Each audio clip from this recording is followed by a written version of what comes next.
Hi, this is Aaron with Zolotech.com. Today we have the Bowers & Wilkins Zeppelin for you.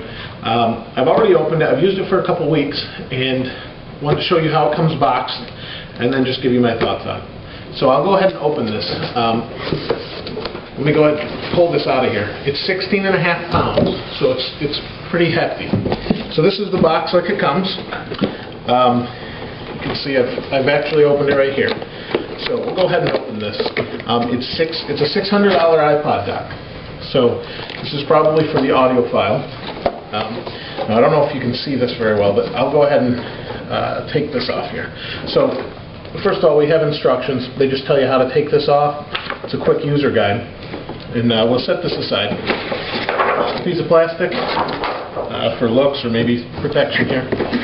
And so on top we have the accessories. And inside this it's sealed still. There we go. Okay. So inside the accessories, let's see if I can kind of show you. We have the instructions.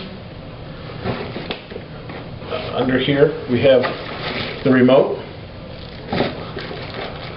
the AC adapter, and finally the stand. And it says Bowers & Wilkins on it. I don't know if you can see that in the picture. So we'll set this aside. Now, you're not supposed to pull this out. We actually need to flip it over. So, well, let me go ahead and do this. Like I said, this is pretty heavy. 16.5 pounds. So we'll pull this out. Set this over here. So this is how it comes. Actually have it the wrong way here. There we go. So we'll hold this. Okay. And this is like a polyester cover just to keep it nice. So take this off. Now you can see here's just the dock where you put your iPhone or iPod or whatever you're going to use. It's actually a swivel. And I'll show you this before I put the stand on. This is swivel. It actually fits every iPod or iPhone. It fits it nicely. Your hand comes around the back so you can push the buttons or anything. It actually, because it swivels, this back is a support. So on top you have the power button and you have volume up and down. So let me go ahead and show you the side profile. Now most people think this is round when they see the front of it, but it's actually like an oval oblong shape. In the back we have the base ports. Let me see if I can pull this out of the way for you here. So here we have the power adapter, we have the USB, we have auxiliary, S-video, and component. And we'll go ahead and put the stand on the back of this. Reach over here.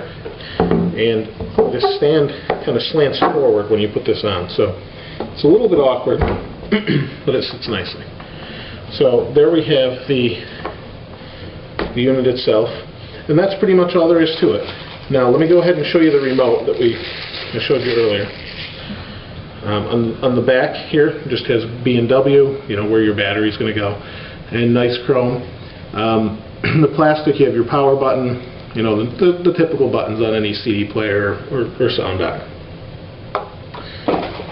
So I'll go ahead and plug this in and we'll take a look at it.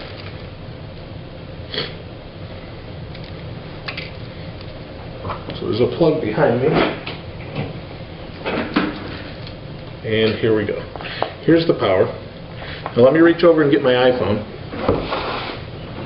And this, we'll go ahead and plug this in the dock here. So it's going to come on. This is an iPhone 3G. It's going to tell you the accessory doesn't work with it.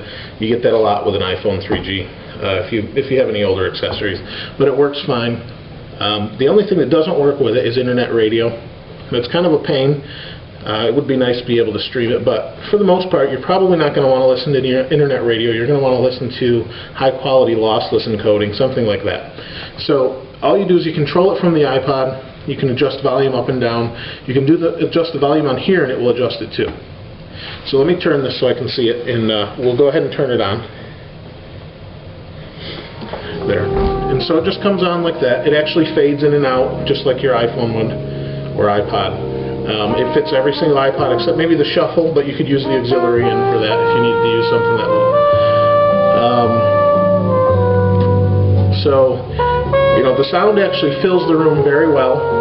For an iPod dock, it's by far the best I've used, and it ought to be. I mean, the price is pretty substantial, but that said, it is a Bowers & Wilkins product. So, as far as iPod docks go, it's the best, but it is, you know, compared to the Bose, I'd say it's a lot better, a lot better, but again, it's about double the price. So, the sound fills the room really nicely. You do get a little bit of different sound. You know, you want to put this in a corner. You don't want to be behind it while it's playing. But, you know, for the most part, you just put in your iPod and go. So, you know, other than music listening, you could use this as, you know, with your TV, your movies, with the auxiliary inputs that they've added, which was really nice.